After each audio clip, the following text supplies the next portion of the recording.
ಕರ್ನಾಟಕದ ಜನರನ್ನು ಕಂಗೆಡಿಸಿದ ಸೂರ್ಯದೇವ. ಬಿಸಿಲೇ ಈ ರೀತಿ ಇದ್ರೆ ಈ ವರ್ಷ ಮಳೆ ಕತೆ ಏನು? ಹಾಟೆಸ್ಟ್ ಜನವರಿ, ಫೆಬ್ರವರಿ ಬಳಿಕ ಬೇಸಿಗೆ ಹೇಗಿರುತ್ತೆ?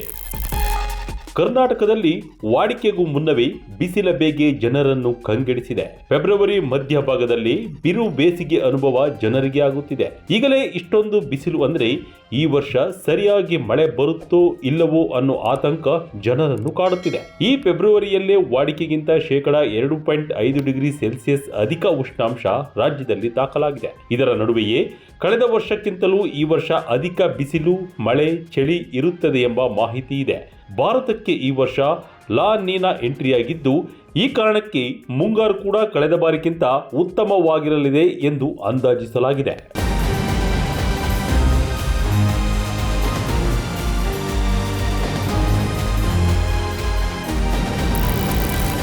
ಹೌದು, ವರ್ಷದ 2ನೇ ತಿಂಗಳಾರ್ಧದಲ್ಲಿಯೇ ಬಿಸಿಲಿನ ಝಳ ಜನರನ್ನು ತಟ್ಟುತ್ತಿದೆ. ಈ ವರ್ಷ ಕಳೆದ ವರ್ಷಕ್ಕಿಂತ ಬಿಸಿಲು ಜಾಸ್ತಿಯೇ ಇರಲಿದೆ ಎಂದು ಹವಾಮಾನ ತಜ್ಞರು ಅಂದಾಜಿಸಿದ್ದಾರೆ. ಭೂಮಿಯನ್ನು ಸಹಜವಾಗಿ ತಣ್ಣಗಿಡುವ ಲಾ ನೀನಾ ಎಫೆಕ್ಟ್ ಇದ್ದರೂ ಕೂಡ ಜನವರಿಯಲ್ಲಿ ಉಷ್ಣಾಂಶ ಅಧಿಕವಾಗಿದ್ದು, ಇದೇ ಕಾರಣಕ್ಕೆ ಇದುವರೆಗಿನ ಹಾಟೆಸ್ಟ್ ಜನವರಿ ಎಂದು ಜಾಗತಿಕ ಮಟ್ಟದಲ್ಲಿ ದಾಖಲಾಗಿದೆ. ಅದೇ ಹಾದಿಯಲ್ಲಿ ಫೆಬ್ರವರಿ ಕೂಡ ಇದ್ದು, ಮಾರ್ಚ್, ಏಪ್ರಿಲ್ ಹಾಗೂ ಮೇ ತಿಂಗಳಲ್ಲಿ ಬಿಸಿಲು ಭಾರೀ ಪ್ರಮಾಣದಲ್ಲಿ ಹೆಚ್ಚಲಿದೆ ಎಂದು ಅಂದಾಜಿಸಲಾಗಿದೆ. ಕಳೆದ ವರ್ಷವನ್ನೇ ಅತ್ಯಂತ ತಾಪಮಾನ ಹೆಚ್ಚಳವಾದ ವರ್ಷವೆಂದು ಕರೆಯಲಾಗಿತ್ತು. ಈ ವರ್ಷ ಅದಕ್ಕಿಂತಲೂ ಜಾಸ್ತಿ ಇರಲಿದೆ ಎನ್ನುವುದು ಜನರನ್ನು ಕಂಗೆಡಿಸಿದೆ. ಅದರಲ್ಲೂ ರಾಜಧಾನಿ ಬೆಂಗಳೂರಿನಲ್ಲಿ ಈ ವರ್ಷ ಸೂರ್ಯನ ರುದ್ರ ನರ್ತನ ನಡೆಯುವುದು ಪಕ್ಕಾ ಎನ್ನಲಾಗಿದೆ. ಕಳೆದ ಬಾರಿಗಿಂತಲೂ ಅಧಿಕ ಮಳೆ ಸಾಧ್ಯತೆ. ಹಿಂಗಾರಿನಲ್ಲಿ ವಾಡಿಕೆಗಿಂತ ಕಡಿಮೆ ವರ್ಷಧಾರೆ. ಈ ವರ್ಷ ಸಮಾಧಾನ ಪಟ್ಟುಕೊಳ್ಳಬೇಕಾದ ಸಂಗತಿ ಎಂದರೆ ಬಿಸಿಲು ಹೆಚ್ಚಿಸಿದಷ್ಟು ಮಳೆ ಕೂಡ ಭಾರೀ ಪ್ರಮಾಣದಲ್ಲಿ ಸುರಿಯಲಿದೆ ಎನ್ನಲಾಗಿದೆ. ಅದರಲ್ಲೂ ಬೇಸಿಗೆ ಪೀಕ್ ಮುಟ್ಟುವ ಏಪ್ರಿಲ್ ಮೇನಲ್ಲಿ ಉತ್ತಮ ಮಳೆಯಾಗಲಿದೆ ಎಂದು ಅಂದಾಜಿಸಲಾಗಿದೆ. ಫೆಬ್ರವರಿ ಮತ್ತು ಮಾರ್ಚ್ನ ಕೊನೆಯ ವಾರದಲ್ಲಿಯೂ ಮಳೆ ಬೀಳುವ ನಿರೀಕ್ಷೆ ಇದೆ. ಆದರೆ ಹಿಂಗಾರಿನಲ್ಲಿ ಪ್ರಸ್ತುತ ವರ್ಷ ವಾಡಿಕೆಗಿಂತ ಕಡಿಮೆ ಮಳೆ ಬೀಳುವ ಸಾಧ್ಯತೆ ಇದೆ. ಅಕ್ಟೋಬರ್, ನವೆಂಬರ್, ಡಿಸೆಂಬರ್ನಲ್ಲಿ ಮಳೆಯ ಪ್ರಮಾಣ ಇಳಿಮುಖವಾಗಲಿದೆ ಎಂದು ಅಂದಾಜಿಸಿದ್ದಾರೆ. ಈ ಮಾಹಿತಿಯನ್ನು ಕಂದಾಯ ಸಚಿವ ಕೃಷ್ಣ ಬೈರೇಗೌಡ ಅಧಿಕಾರಿಗಳು ಗುರುವಾರ ನೀಡಿದ್ದು, ರಾಜ್ಯದ ಜನ ಸ್ವಲ್ಪ ಸಮಾಧಾನ ಪಟ್ಟುಕೊಳ್ಳಬಹುದಾಗಿದೆ. ಆದರೆ ಹಿಂಗಾರು ಮಳೆ ಕಡಿಮೆಯಾಗುವ ಕಾರಣ ಹಿಂಗಾರು ಕೃಷಿ ಮಾಡುವ ರೈತರು ತಲೆ ಮೇಲೆ ಕೈ ಹೊತ್ತು ಕುಳಿತುಕೊಳ್ಳಬೇಕಾದ ಸ್ಥಿತಿ ಬರಬಹುದು ಎಂದು ಹೇಳಲಾಗಿದೆ.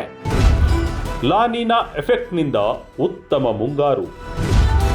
ಜೂನ್ ಫಸ್ಟ್ ವೀಕ್ನಲ್ಲೇ ಮಾನ್ಸೂನ್ ಎಂಟ್ರಿ. ಇನ್ನು ಲಾ ನೀನಾ ಎಫೆಕ್ಟ್ನ ಕಾರಣಕ್ಕಾಗಿ ಭಾರತದಲ್ಲಿ ಈ ಬಾರಿ ಮುಂಗಾರು ಮಳೆ ಕಳೆದ ಬಾರಿಗಿಂತ ಉತ್ತಮವಾಗಿ ಸುರಿಯಲಿದೆ ಎಂದು ಅಂದಾಜಿಸಲಾಗಿದೆ. ಕಳೆದ ವರ್ಷ ನಿರೀಕ್ಷಿಸಿದ್ದಕ್ಕಿಂತ 4 ದಿನಗಳ ಮುಂಚೆಯೇ ಅಂದರೆ ಜೂನ್ 4ಕ್ಕೆ ಭಾರತಕ್ಕೆ ಎಂಟ್ರಿ ಕೊಟ್ಟಿದ್ದ ಮಾನ್ಸೂನ್ ಮಾರುತ ಈ ವರ್ಷ ಮೇ 31ಕ್ಕೆ ಕೇರಳಕ್ಕೆ ಎಂಟ್ರಿಯಾಗಲಿದೆ ಎಂದು ಹೇಳಲಾಗಿದೆ. ಕರ್ನಾಟಕಕ್ಕೆ ಜೂನ್ ಮೊದಲ ವಾರದ ಹೊತ್ತಿಗೆ ಮುಂಗಾರು ಮಾರುತ ಪ್ರವೇಶಿಸಲಿದ್ದು, ಜೂನ್, ಜುಲೈ, ಆಗಸ್ಟ್, ಸೆಪ್ಟೆಂಬರ್ನಲ್ಲಿ ಉತ್ತಮ ಮಳೆಯಾಗುವ ನಿರೀಕ್ಷೆಯನ್ನು ತಜ್ಞರು ಹೊಂದಿದ್ದಾರೆ. ಈ ವರ್ಷ ಉತ್ತಮ ಮುಂಗಾರು ಮಳೆಯ ಮುನ್ಸೂಚನೆ ಇರುವುದರಿಂದ ರೈತರಿಗೆ ಹಾಗೂ ಕೃಷಿ ಚಟುವಟಿಕೆಗಳಿಗೆ ಭಾರಿ ಅನುಕೂಲ ಆಗಲಿದೆ. ಇತ್ತೀಚಿನ CFSV2 ಫಾರ್ಕಾಸ್ಟ್ ಜೂನ್ನಲ್ಲಿ ಸಾಮಾನ್ಯಕ್ಕಿಂತ ಹೆಚ್ಚು ಮಳೆ ಭಾರತದಲ್ಲಿ ಸುರಿಯಲಿದೆ ಎಂದು ಅಂದಾಜಿಸಿದೆ. ಅದೇ ರೀತಿ ಹಲವು ಅಂಶಗಳನ್ನು ಈ ಸಲ ಭಾರತದಲ್ಲಿ ಉತ್ತಮ ಮಾನ್ಸೂನ್ಗೆ ಬೆಂಬಲಿಸುತ್ತೇವೆ ಎಂದು ಹೇಳಲಾಗುತ್ತಿದೆ. ರಾಜ್ಯದ ಜಲಾಶಯಗಳಲ್ಲಿ ಉಳಿದಿದೆ ಭಾರೀ ನೀರು. ಕಳೆದ ಸಲಕ್ಕೆ ಹೋಲಿಸಿದರೆ 200 TMC ನೀರು ಹೆಚ್ಚು. ಸದ್ಯ ಕರ್ನಾಟಕದ ಪ್ರಮುಖ 14 ಜಲಾಶಯಗಳಲ್ಲಿ ಪ್ರಸ್ತುತ ಒಟ್ಟು 535.21 TMC ನೀರು ಇದೆ. ಸರಾಸರಿ ನೀರಿನ ಸಂಗ್ರಹದ 60% ನೀರು ಜಲಾಶಯಗಳಲ್ಲಿರುವುದು ರೈತರಿಗೆ ಖುಷಿ ಸುದ್ದಿ. ಅದರಲ್ಲೂ ಕಳೆದ ವರ್ಷ ಇದೇ ಸಮಯದಲ್ಲಿ ಕೇವಲ 332.52 TMC ನೀರಿನ ಸಂಗ್ರಹವಿತ್ತು. ಈ ವರ್ಷ ಕಳೆದ ಬಾರಿಗಿಂತಲೂ 200 TMC ನೀರು ಹೆಚ್ಚಿರುವುದು ಕೃಷಿ ಚಟುವಟಿಕೆಗಳಿಗೆ ಅನುಕೂಲವಾಗಲಿದೆ. ಅದಲ್ಲದೆ ಜಲಾಶಯಗಳಲ್ಲಿ ಹೆಚ್ಚಿನ ಪ್ರಮಾಣದಲ್ಲಿ ನೀರು ಉಳಿದಿರುವುದು ಮತ್ತು ಉತ್ತಮ ಮುಂಗಾರಿನ ಕಾರಣಕ್ಕೆ ಈ ಸಲ ರಾಜ್ಯದ ಡ್ಯಾಂಗಳು ಕೂಡ ಬೇಗ ತುಂಬಲಿದ್ದು, ಮುಂಗಾರು ಕೃಷಿ ಚಟುವಟಿಕೆಗಳಿಗೆ ಈ ಬಾರಿ ವೇಗ ಸಿಗುವುದು ಖಂಡಿತ.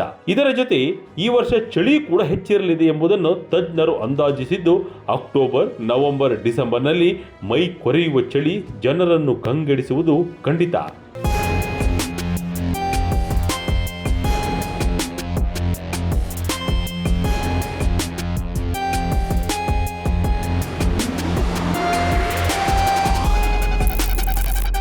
ಒಟ್ಟಿನಲ್ಲಿ ಈ ವರ್ಷ ಭಾರತ 3 ಕಾಲಗಳನ್ನು ಅತ್ಯಂತ ಹೆಚ್ಚೇ ಅನುಭವಿಸಲಿದೆ. ಕಳೆದ ವರ್ಷಕ್ಕಿಂತ ಬಿಸಿಲು, ಮಳೆ, ಚಳಿ ಹೆಚ್ಚಿರಲಿದೆ ಎಂದು ಅಂದಾಜಿಸಲಾಗಿದೆ. ಪ್ರಮುಖವಾಗಿ ಮುಂಗಾರು ಉತ್ತಮವಾಗಿರುತ್ತದೆ ಎಂಬ ಮುನ್ಸೂಚನೆ ರೈತರಿಗೆ ಸಮಾಧಾನ ತಂದಿರುವಂತೂ ನಿಜ.